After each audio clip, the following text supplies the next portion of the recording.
Zack Snyder's Justice League is officially here on HBO Max, which means fans of DC Comics who expected a lot more out of 2017's Justice League are receiving everything they hoped for. That includes the revelation that the Man of Steel character Calvin Swanwick was Martian Manhunter all along, as well as more scenes showcasing the origin story of Ray Fisher's Cyborg. On top of that, the excitement of fans would still be through the roof even if the only change between the two cuts was the addition of the DC supervillain Darkseid. In the theatrical version, Darkseid is merely alluded to, but Snyder's edition gives him the screen time he deserves. Not only does he show up in a flashback sequence depicting the first time he tried to conquer Earth, but there's an integral moment when he communicates with Steppenwolf about something that should be very interesting to anyone familiar with the comics. While Steppenwolf tracks down the mother boxes, he discovers a mythic anti-life equation is also on the planet, which is of particular interest to Darkseid. Steppenwolf's plan fails, but after coming face to face with the Justice League,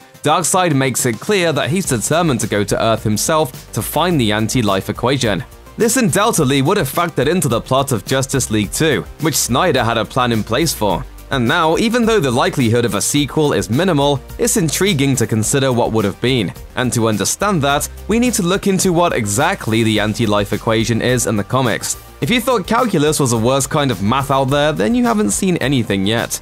Jack Kirby came up with the concept of the anti-life equation in 1971. At its core, it's a mathematical formula that proves the futility of existence, allowing the person who knows the theory to subjugate beings to their will. Whoever knows the equation, most often Darkseid, can effectively create an army of soldiers that bow down to his every whim. Think of it as a MacGuffin in the same vein as the 6 Infinity Stones from Marvel Comics. It's something the villain wants that will allow him near total dominion over the universe. As for the exact formula, by Jove, he's got it!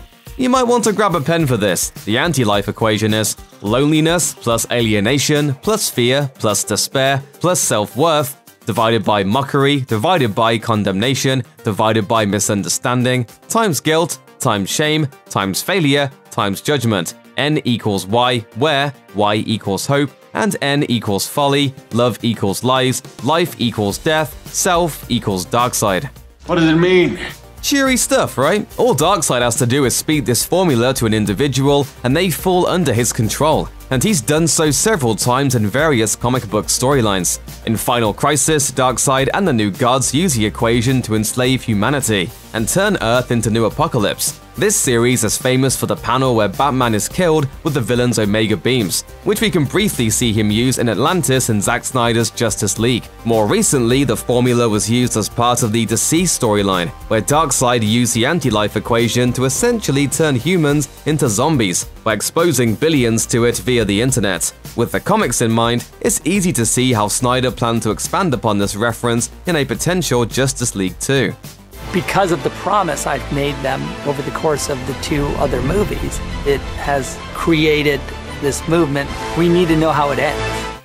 We've known for a while now the broad strokes of how Zack Snyder's planned Justice League series would have gone down. Basically, Justice League 2 would have seen the heroes face off against Darkseid, only to lose when he likely gains control of the anti-life equation to enslave Superman and the rest of humanity. Not unlike the ending of Avengers Infinity War, where all hope seems lost. Justice League 3 would have involved the heroes making one last stand against the ruler of Apocalypse, ultimately leading to Batman dying at the hands of Darkseid. With this outline in place, it's clear Snyder wasn't just adding the nightmare sequences in Batman vs Superman Dawn of Justice and Justice League for fun. He was offering a glimpse at the dystopia that was to come when Darkseid rules Earth, as well as establishing a potential solution for the heroes with Flash traveling back in time to warn Batman that Lois Lane is the key. Snyder's plans for his sequels also involve Darkseid killing Lois Lane, which likely would have made Superman susceptible to the influence of the anti-life equation.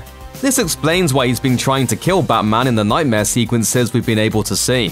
Finally, getting to see the Snyder Cut, it makes a lot more sense as far as where the director planned the franchise to go. It all could have been a setup for one of the most epic finales ever put into a superhero film, which makes the miraculous release of Zack Snyder's Justice League all the more bittersweet.